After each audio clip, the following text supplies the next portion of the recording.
और रोहन क्लास में आपका स्वागत है। ये सेट नंबर 3 टेक्नीशियन का जो रुक्मणी प्रकाशन का है उसका सेट नंबर 3 का हम साइंस करवा रहे हैं, जिसको में 40 गो साइंस होगा, उसका डिटेल सॉल्यूशन दिया जाएगा। चलते हैं, पहला क्वेश्चन स्टार्ट करते हैं। देखिएगा छठा नंबर बहुत ध्यान से देखिएगा कि विद्युत चुंबकीय प्रेरण। तो विद्युत चुंबकीय प्रेरण वह घटना है जिसमें क्या होती है। तो विद्युत चुंबकीय प्रेरण पर कौन कौन काम करता है? मोटर काम करता है और जनरेटर ये सब। अब विद्युत चुंबकीय प्रेरण सिद्धांत फैराडे ने दिया था, और इसने कहा था कि जब चुंबक, एक अस्थायी चुंबक जो नरम लोहा से बना होता है, अस्थायी चुंबक और कुंडली के बीच गति के कारण विद्युतवाहक बल यानी इलेक्ट्रोमैग्नेटिक फोर्स प्रेरित किया जाता है। तो देखिएगा पहला क्या कह रहा है, यह एक गतिमान कुंडली गतिमान होता है। कुंडली तो लपेटा अस्थायी रहता है, इसको हम गलत हो गया क्योंकि अस्थायी कुछ होता है, चुंबक होता है, गलत हो गया। एक गतिमान चुंबक एक कंडक्टर के बंद लूप पर बल बनाता है, बल नहीं बनाता है, गति बनाता है, ये भी गलत हो गया। एक कंडक्टर के चलायन बंद लूप से दूसरे में बंद प्रेरित होती है। बंद कंडक्टर चलायन यानी धारा किसको में, ये कुंडली चलायन है, कुंडली चलायन कभी नहीं होता है, ये भी गलत। चौथा सही हो जाएगा क्योंकि एक चलायन चुंबक माने अस्थायी चुंबक एक कंडक्टर के माने चालक के बंद पास में ईएमएफ प्रेरित करता है, इलेक्ट्रोमैग्नेटिक फोर्स विद्युत वाहक बल प्रेरित करता है। ऑप्शन नंबर डी हो जाएगा। चलिएगा नेक्स्ट क्वेश्चन, निम्नलिखित में से कौन सा पौधे में जल परिवहन का सही वर्णन, मतलब जल परिवहन का परिभाषा कौन है? जड़ दबाव वह प्रक्रिया जो दिन के दौरान जाइलम से पानी मुक्त प्रेरित होती है। दिन के रात के टाइम नहीं, रात के टाइम भी जल का परिवहन होता है, यानी गलत हो गया। वह प्रक्रिया जिसमें वाष्पसर्जन के माध्यम से जल को वाष्पन के रूप में जल के हानि होती है उसे वाष्पसर्जन कहा जाता है। बिल्कुल सही। वह प्रक्रिया वाष्पसर्जन कौन सी प्रक्रिया? वाष्पसर्जन किसी जीवित पादप में से जो पत्ती के द्वारा की गई पानी के उत्सर्जन वाष्पसर्जन कहलाती है। यानी वह प्रक्रिया जिसमें रंध्र के माध्यम से जल वाष्प के रूप में जल की हानि होती है उसे वाष्पसर्जन कहलाता है। दूसरा सही है। वह प्रक्रिया जिसके द्वारा जड़ों की जाइलम कोशिकाओं से पत्तियों का पानी की ट्रांसलोकेशन कहा जाता है। कहा जड़ों की जाइलम कोशिका से पत्ती में पानी खींची जाती है, तो पत्ती में खींची नहीं जाती है, पत्ती द्वारा वाष्पसर्जन किया जाता है, इसका ट्रांसलोशन मैंने ये भी वाष्पीकरण है, इंग्लिश में लिख दिया। तो पत्तियों द्वारा खींची नहीं जाती, पत्तियों द्वारा रंध्र द्वारा वाष्प के रूप में निकाली जाती है, ये भी गलत हो गया। चौथा देख लेते हैं, रंध्र से पानी के नुकसान की प्रक्रिया एटीपी के रूप में ऊर्जा संचित होती है। एटीपी के रूप में प्रकाश संश्लेषण में CO2 और 6H2O को जब प्रकाश को उपस्थिति में जब रिएक्शन करती है क्लोरोफिल में, तब फिर एटीपी का होता है। रंध्र के पानी के नुकसान से नहीं होती है, इन प्रकाश संश्लेषण से होता है, ये भी गलत हो गया, केवल बी का सही है, ध्यान से समझिएगा। चलिएगा 8वां नंबर भी अच्छी क्वेश्चन है। अगर आपको ऑक्सीकरण संख्या आता होगा तो बहुत आसानी से बनाएंगे, और नहीं आता तो बहुत दिक्कत होगा। देखिएगा कोई भी तत्व अकेले होता है उसका ऑक्सीकरण नंबर 0 होता है। और जब H2O की बात करेंगे तब पहले ऑक्सीजन के निकालना होगा, तो H की कितना होता है 2, H के +1 होगा, और +1 और 2 गो है यानी 2 + x होगा, 2x + H2 हो जाएगा। अगर 2 है तो ये -1 हो जाएगा, -1, यानी +1 इसका हो जाएगा और -1 होगा, क्योंकि इसका संयोजकता 2 होता है। तो 2x + 2 बराबर 0, यानी 2x बराबर -2, यानी x बराबर -1। क्लोरीन के -1 होता है। अब क्लोरीन के माइनस अब कीजिएगा, मैग्नीज के निकालना, तो मैग्नीज के x मान लीजिए, और -1 होता है क्लोरीन के, उन्हें 2 बराबर 0, x बराबर कितना आ गया 2, मैग्नीज के 2, क्लोरीन के -1, और तो इसका +1 हो जाएगा। और ऑक्सीजन के -2 तो इसको -2 और 2 गो यानी 4 हो जाएगा 4। अब ऑक्सीकरण संख्या ज्ञात करना, देखिएगा पूछ रहा है MnO2 का Mn मैंने मैग्नीशियम ऑक्साइड को मैग्नीशियम क्लोराइड में अब चयन हो रहा है। अब चयन मतलब ऑक्सीकरण संख्या घटना, तब मैग्नीज ऑक्साइड ई है और मैग्नीशियम क्लोराइड यहाँ 4 गो मैग्नीज के पास था और यहाँ 2 गो हो गया, तो घट रहा है, बिल्कुल सही। और गलत पहचानना है। क्लोरीन को HCl में ऑक्सीकरण है। क्लोरीन कौन है? क्लोरीन ए है, इसका 0 ऑक्सीकरण संख्या है और HCl की कितना है? +1 है। तो यानी ऑक्सीकरण मतलब इलेक्ट्रॉन का बढ़ना, बिल्कुल सही, ये भी सही हो गया। और तीसरा देखिए, तीसरा से पहले चौथा देखिए, ऑक्सीकरण रेडॉक्स अपक्रिया किसे कहते हैं? ऑक्सीकरण अपकरण दोनों हो, माने एक जगह जुटे ऑक्सीकरण का एक जगह घटे, उससे रेडॉक्स अभिक्रिया कहते हैं। देखिएगा यहाँ का हुआ था, इसको में घटा चयन हुआ और इसको में जुटा तो ऑक्सीकरण, और दोनों का अभिक्रिया रेडॉक्स, ये भी सही। तो केवल तीसरा गलत होना पड़ेगा, नहीं ऑप्शन नंबर 3 गलत है। अब देख लेते हैं कैसे। तो HCl को, HCl कितना है? +1 है। Cl में ऑक्सीकरण हो रहा है, मानी Cl2 में 0 हो रहा है, +1 हो रहा है, तो ऑक्सीकरण हो रहा है, ये तो आप चयन हो रहा है। अब चयन इलेक्ट्रॉन घट रहा है, यानी ऑप्शन नंबर C गलत होगा। चलेगा नेक्स्ट क्वेश्चन।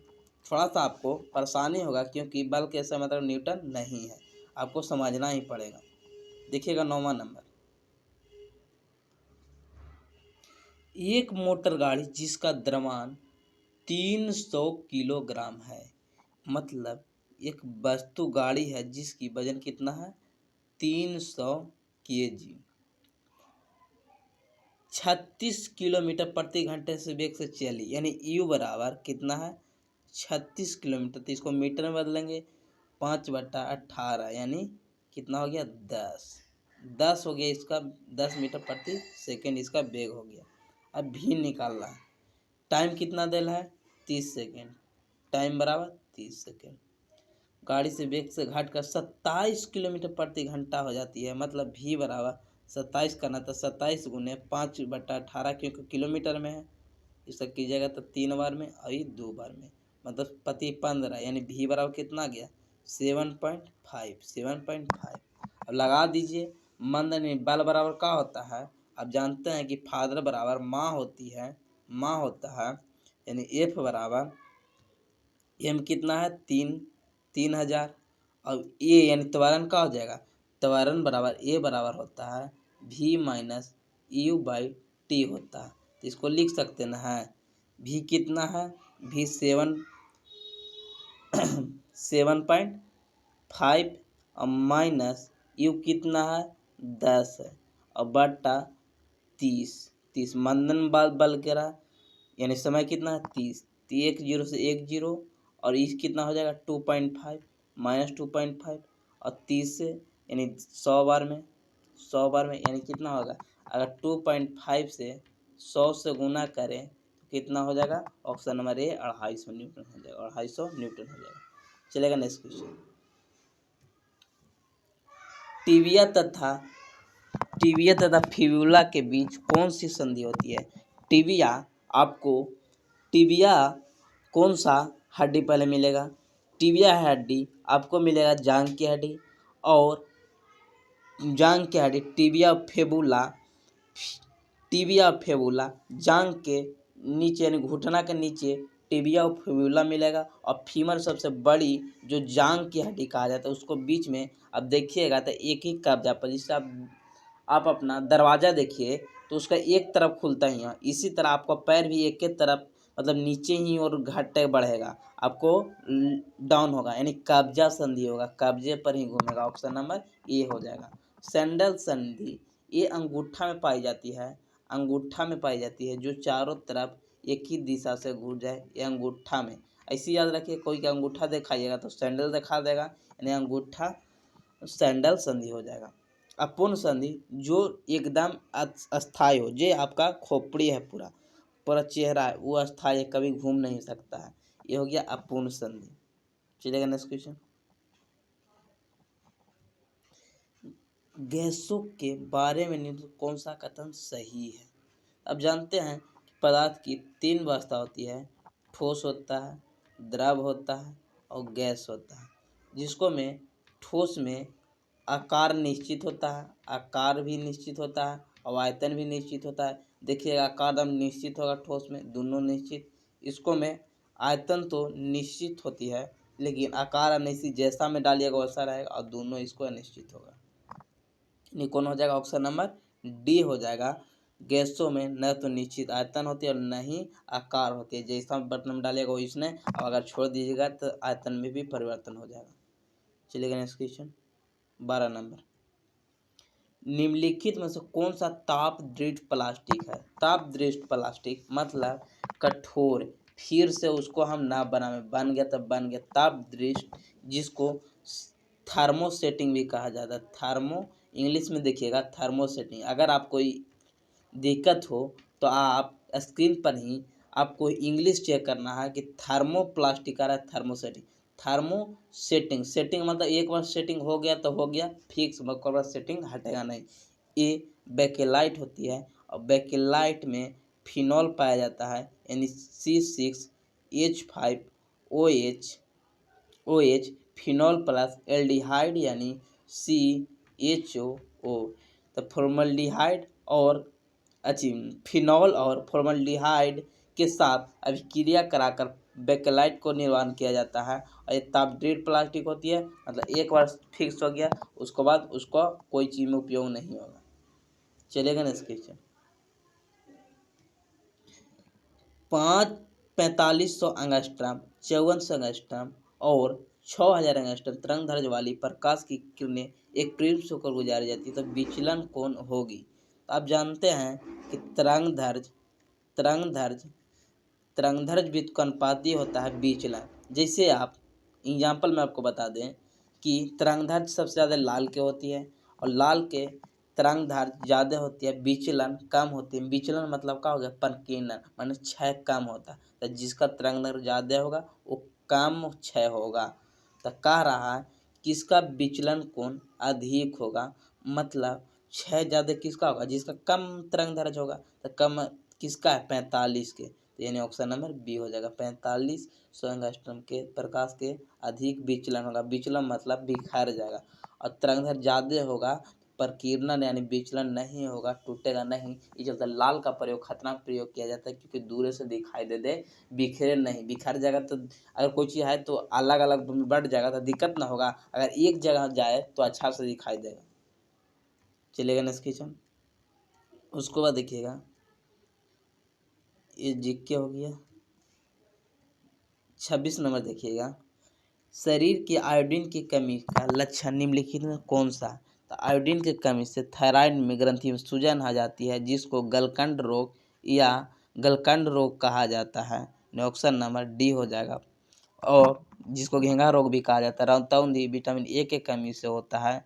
और एथन ए ऑक्जेलिक अम्ल के लैक्टिक अम्ल के ज़्यादा उपस्थिति हो जाती है, यानी ऑक्सीजन के अभाव के कारण लैक्टिक अम्ल जोड़ में उत्पन्न हो जाती है और इससे आपको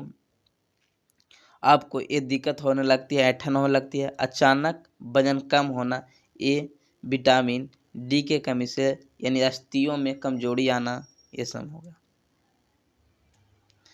क्षारीय धातुओं का गुण क्या है? तो क्षारीय धातु इसका इलेक्ट्रॉन को आसानी से छोड़ सकता है, क्योंकि क्षारीय धातु की बात करें तो सोडियम इसका 2 वाट 1 होगा, यानी जिसका एक काम 1 है तो ये तो आराम से दे देगा, यानी आसानी से छोड़ सकता है। आप जानते हैं कि धातु हमेशा इलेक्ट्रॉन को त्याग करता है, और ग्रहण कौन करता है? आसानी से प्राप्त कौन करता है? ये ऋणात्मक यानी अधातु। तो आसानी से छोड़ेगा कौन? धातु। और धातु में क्षारीय धातु है, जो क्षारीय धातु हो गया फर्स्ट ए ग्रुप। कमरे के ताप पर बस्कृत हो जाएगा? नहीं, कमरे के ताप पर ये इसी हवा में छोड़ दिया जाए तो बस्कृत हो जाएगा।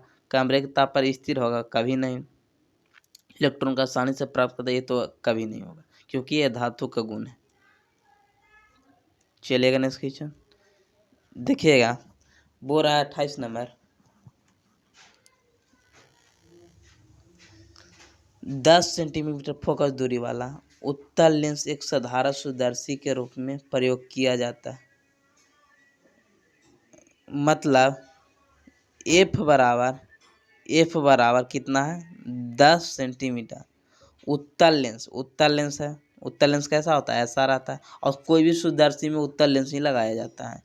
ठीक है, जब किसी वस्तु का प्रतिबिंब अनंत पर रखा जाए, मतलब भी अनंत पर है, तो समान दृष्टि के लिए न्यूनतम दूरी इतना है तो आवर्धन का होगा। तो आप एम बराबर जानते हैं कि अगर अनंत पर वस्तु हो तो डी बटा एफ होता है, डी बटा एफ होता है, याद रखिएगा।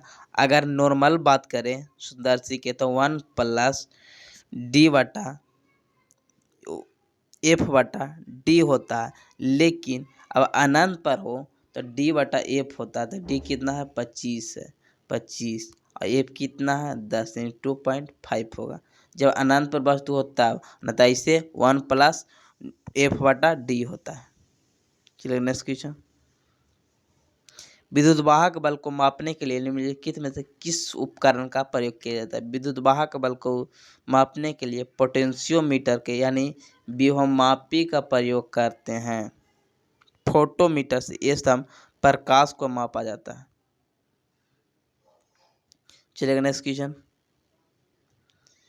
सफेद सिल्वर क्लोराइड में सूर्य के प्रकाश को काला क्यों हो जाती है।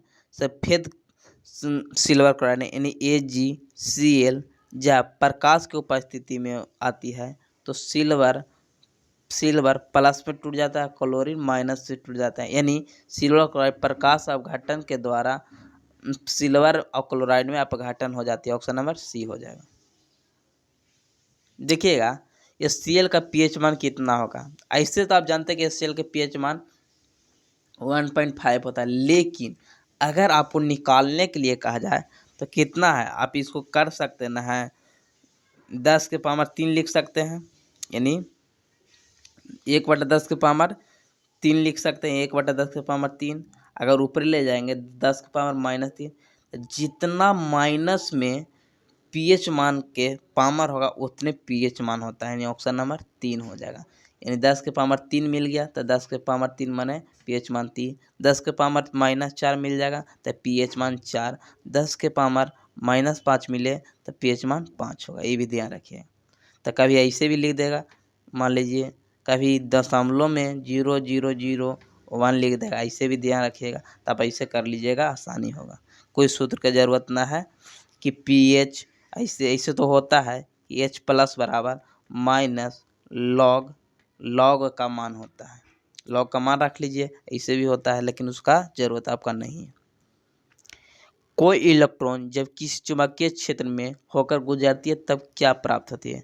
कोई भी इलेक्ट्रॉन, मान लीजिए ये चुंबक है, नॉर्थ से साउथ जा रहा है, अगर इसको में कोई इलेक्ट्रॉन प्रभावित किया जाए तो क्या होगी। तो इसका जानते हैं आप कि इसका हमेशा दिशा एक समान होती है और एक निश्चित में रहता है, यानी इसका वेग भी निश्चित अनुसार जा देगा क्योंकि एक बंद पथ रखता है, यानी वेग ऊर्जा और संवेग नियत होगा क्योंकि एक बंद पथ इसको में बनाता है, और जिसके कारण एक दूसरा का समांतर चलते किसी एक दूसरा में नहीं जा देगा, यानी वेग ऊर्जा और संवेग को नियत रखेगा चुंबकीय क्षेत्र से गुजरने पर। निम्नलिखित में से कौन सा कथन पदार्थ के संबंध में सही नहीं है। तो नहीं, उच्च ताप पर पदार्थ प्लाज्मा अवस्था में बन जाती है, बिल्कुल सही। आप जानते हैं कि पदार्थ के चौथा अवस्था प्लाज्मा नियम है जो 20,000 डिग्री सेल्सियस पर गर्म होती है, 20,000 सेल्सियस पर। कोई भी चीज़ जो स्थान घेरती है वह पदार्थ कहलाती है, बिल्कुल सही।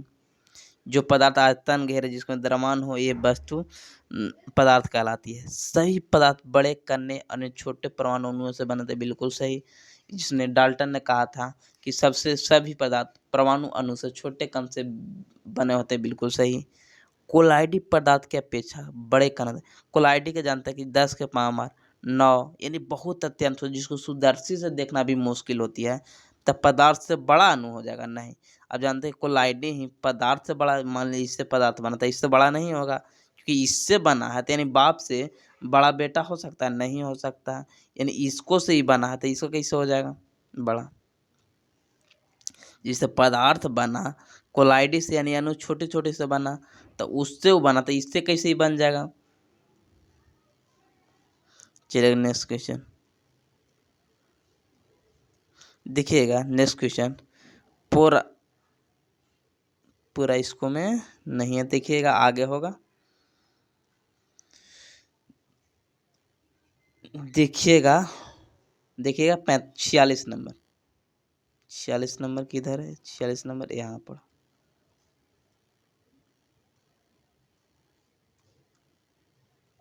46 नंबर देखिएगा। बोल रहा है एक समूह में ए समूह के पुरुष वाला विवाह, समूह बी में होने वाली एक महिला जिनका एक बच्चा था, जिसका रक्त समूह ए बी था, तो अनुवांशिक पदार्थ अर्थ होगा। तो आप जानते हैं, इसको हम थोड़ा सा आपको कंसेप्ट देंगे कि अगर पिता ए माता बी हो तो इसको ऐसे कर लीजिए, एक वो जीरो मिला लीजिए क्योंकि अकेले नहीं होना चाहिए। अब इसको कीजिए तो ए बी हो जाएगा, इसको से फिर इसको में कीजिए ए हो जाएगा, फिर इसको से इसको कीजिए तो ओ बी हो जाएगा, और फिर इसको से इसको ओ हो जाएगा। तो यानी कौन कौन ग्रुप बना? ए बी बना, ए बना, बी बना और ओ बना, यानी चारों ग्रुप बन गया। यानी दोनों माता पिता के मिल के दोनों का प्रभाव भी हुआ। अगर इसको में मान लीजिए ये नहीं बनता, ये ऑप्शन में रहता तो आप प्रभावी होता, तो इसको में क्या हो गया? दोनों प्रभावी हो गया, यानी दोनों का प्रभाव पड़ा। तो कौन ऑप्शन हो जाएगा बताइए? यानी रक्त ए का जीन और रक्त बी का जीन का समूह दोनों प्रभावी रहा। अगर नहीं बनता, जैसे ए के ओ के साथ कराएंगे तो केवल ए बनेगा और ओ बनेगा, तो ए बी नहीं बनेगा और बी नहीं बनेगा। अगर इतना का बच्चा रहे तो ए आप प्रभावी हो जाएगा, क्योंकि इसका अलग अलग जनरेशन ही चालू होगा। चलिए नेक्स्ट क्वेश्चन। आधुनिक आवर्त सारणी में क्रमशः हाइड्रोजन और कार्बन का परिवहन का कौन सा है? तो हाइड्रोजन के 17वां ग्रुप केवल एक ही ऑप्शन में है, और कार्बन 14वां ग्रुप के जो चेलोजन ग्रुप भी कहा जाता है। ऑप्शन नंबर ए हो जाएगा।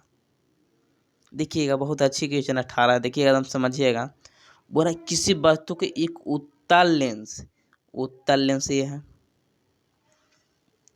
मान लीजिए F1 है और 2F1 हो गया,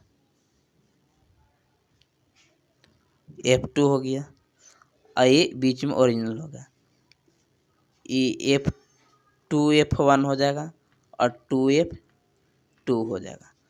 मान लीजिए अगर कह रहा कि मुख्य अक्ष पर फोकस और उसके प्रकाश केंद्र के बीच, माने मुख्य फोकस है और इसका बीच में कोई वस्तु है, तो कहाँ बनाएगा? आप जानते कि अनंत पर वस्तु हो तो F पर बनेगा, अगर दोनों के बीच में हो तो बीच में बनेगा। इसी तरह यहाँ रहेगा तो यहाँ एक को छोड़ के बना दीजिए।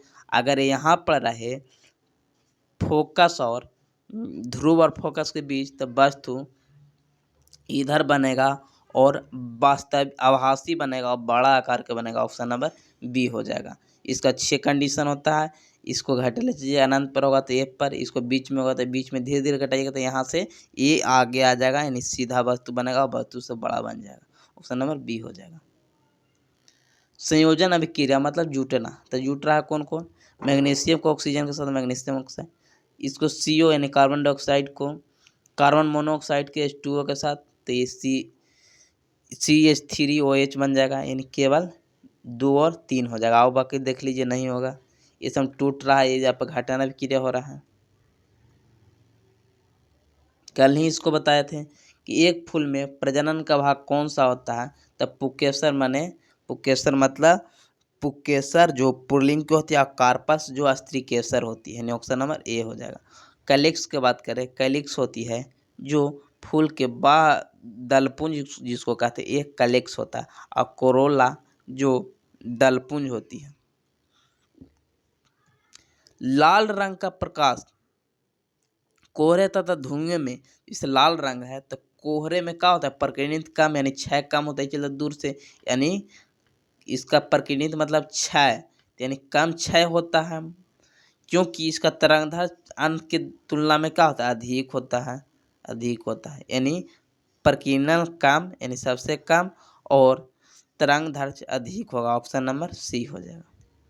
चलिए नेक्स्ट क्वेश्चन। निम्न प्रजातियों में से जिसमें एक परमाणु को ऑक्सीकरण संख्या 6 है तो कौन सा होगा। तो देखिएगा सबके जांच कर लीजिएगा। इसको हम जांच कर रहे हैं कि मान लीजिए क्लोरोमिन X है और O2 - 2 होता है गुने, देख लीजिएगा क्रोमिन के X बने और -2 ऑक्सीजन को होता है 2 और प्लस -1 क्लोरीन के और 2 यानी X बराबर -4 -2 प्लस में हो जाएगा यानी X बराबर -6 बराबर 0 यानी X बराबर कितना आ गया 6। इसी तरह सबको चेक कर लीजिए। अगर NiF6 बराबर -2 है तो -2 पूरा ले लेंगे क्योंकि ऊपर है तो -2 हो जाएगा।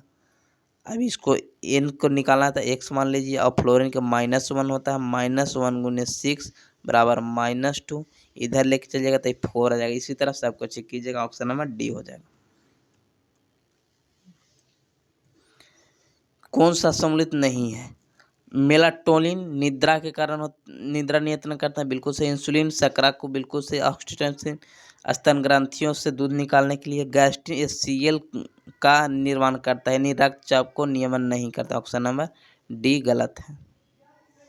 चलेगा नेक्स्ट क्वेश्चन। उसको बाद देखिएगा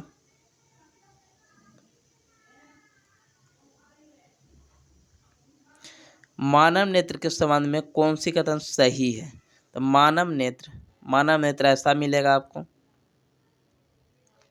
सिलेरी मांसपेशियों से बना जुड़ा है। तो मान लीजिए एक कॉर्निया है तो नेत्र का लेंस रेटिना पर प्रकाशित करता है, बिल्कुल सही। लेंस एक फोकस पर नियंत्रण करता है। ऑप्शन नंबर ए बिल्कुल सही है। पुतली परितालिका को नियंत्रण करता है, नहीं उल्टा लिख दिया। परितालिका पुतली को नियंत्रण करता है, परितालिका को नियंत्रण कहें, परितालिका नहीं, आइरिस निरंतर पुतली को करता है यानी ये गलत हो गया, उल्टा लिख दिया। श्रवण तंत्रिका मस्तिष्क को संकेत करता है, नहीं ये आपको कोई ये शिराएं आप लोग को शिराएं मस्तिष्क को नियंत्रण करता है। जिससे आपको चुट्टी काटे तो श्रवण तंत्रिका सुनने वाला अच्छी किया, नहीं आपका महसूस ये सब नष्ट किया यानी आपको यंत्र किया, ना कि श्रवण तंत्र किया। रेटिना की परिधि शंकु के अपेक्षा शल्काओं से कम होती है। शंकु को बोला चौथा कि रेटिना की परिधि में शंकु रंग निर्धारित करता है और शल्काओं जिसको आप क्षण बोलते हैं ये तीव्रता यानी प्रकाश की तीव्रता को नियंत्रण करता है। कोशिका कम होती है, शंकु की अपेक्षा शल्काओं को कम होती है, नहीं देखने वाला ज़्यादा यानी क्षण कोशिका ज़्यादा होती है ना कि कम। यानी ऑप्शन नंबर डी होगा। शंकु के अपेक्षा शल्काओं की कोशिका कम होती है, नहीं ज़्यादा होता है शंकु के अपेक्षा क्योंकि देखना ज़्यादा है।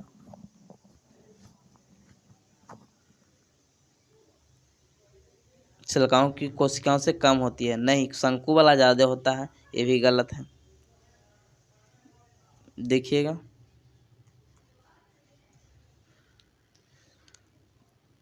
देखिएगा 87 नंबर।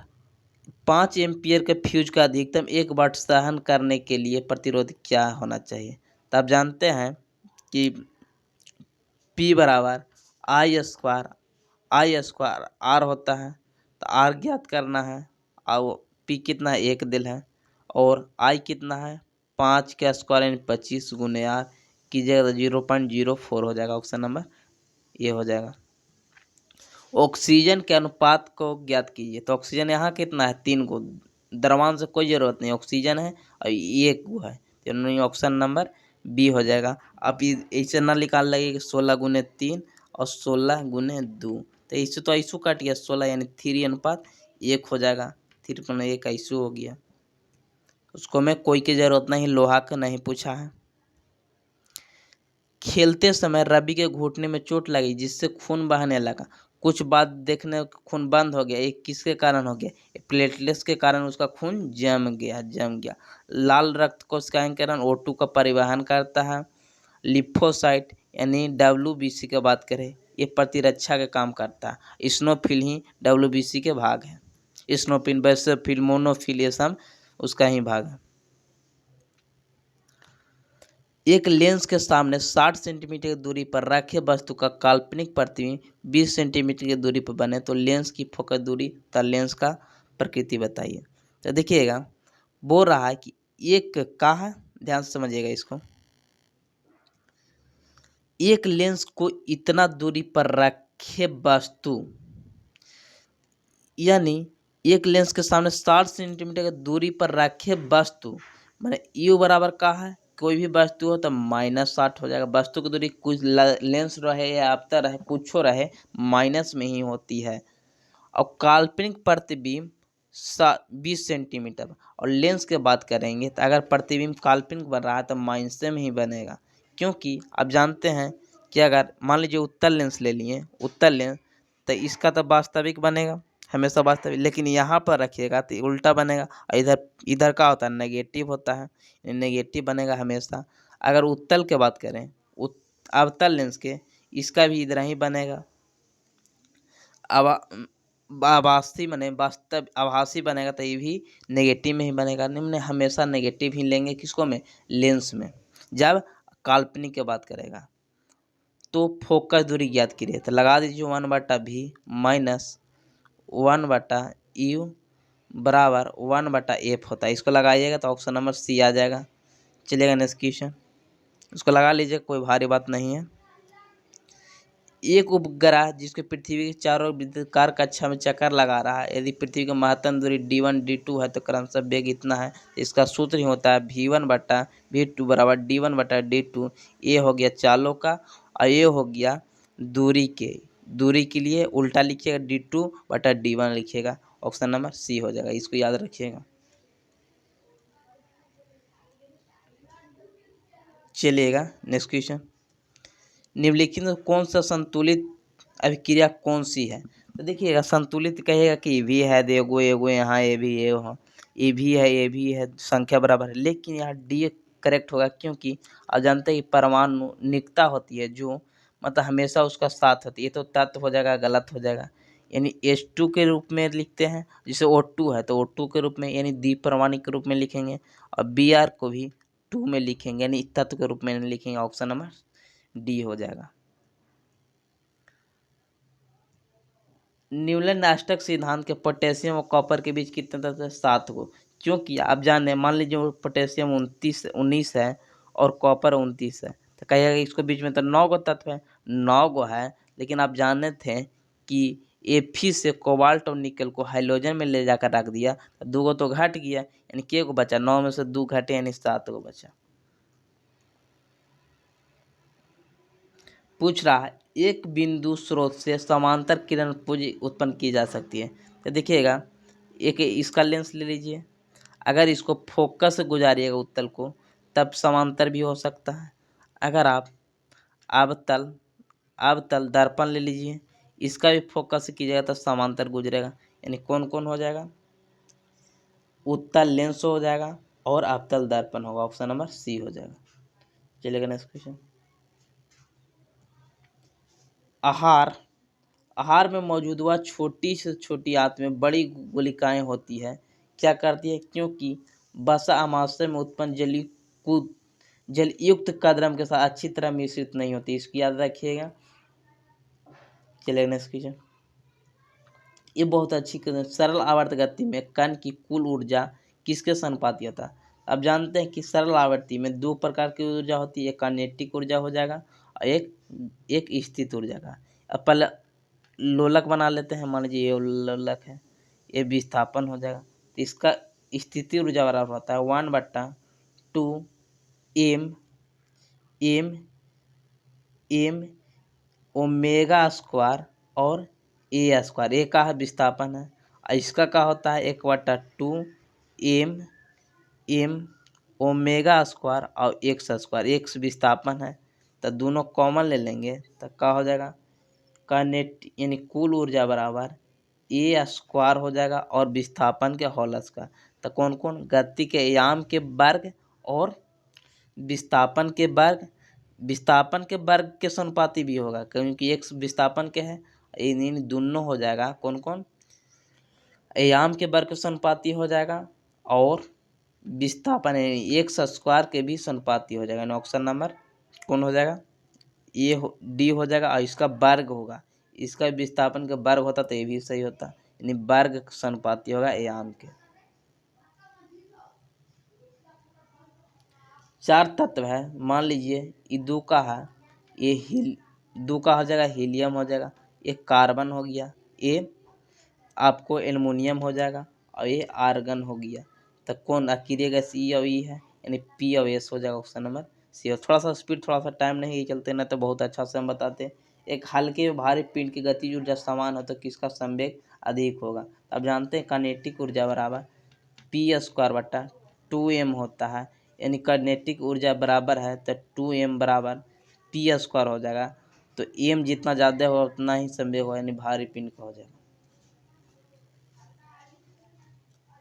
आरएनए डीएनए से किस प्रकार से शर्करा एवं पिरिमिडीन के रूप में होती है। दोनों डिफरेंट इस कारण से, शर्करा ग्लूकोज इसको में होता है, पिरिमिडीन ये दोनों अलग अलग सिंगल डबल बॉन्ड और ट्रिपल बॉन्ड के यही शर्करा के बीच में अंतर के कारण दोनों में भिन्नता पाई जाती है। उम्मीद क्यों है कि अच्छा लगा। नहीं और है, लगता है और है दूर। जब प्रकाश की किरण संघन होते बिरल जाता है, यानी बीग देगा, यानी दूर अभिलंब से दूर झुक जाएगा। चलिए नेक्स्ट क्वेश्चन। जीन द्वारा नियंत्रण किया जाता है, किसका, जीन द्वारा प्रोटीन और आनुवांशिक दोनों का किया जाता है। और जीन हमेशा केंद्रक में भी पाया जाता है, लेकिन जो डीएनए का बना होता है और आरएनए केंद्रक में नहीं पाया जाता है, कोशिका द्रव्य में पाया जाता है, ये भी ध्यान रखिएगा। जय हिंद जय भारत। उम्मीद क्यों अच्छा लगा, सब्सक्राइब की, लाइक कीजिए और कमेंट कीजिए जरूर बताइएगा। और इससे पहले आपको अच्छा वीडियो दिया जाएगा जल्द ही चलेगा। जय हिंद जय भारत।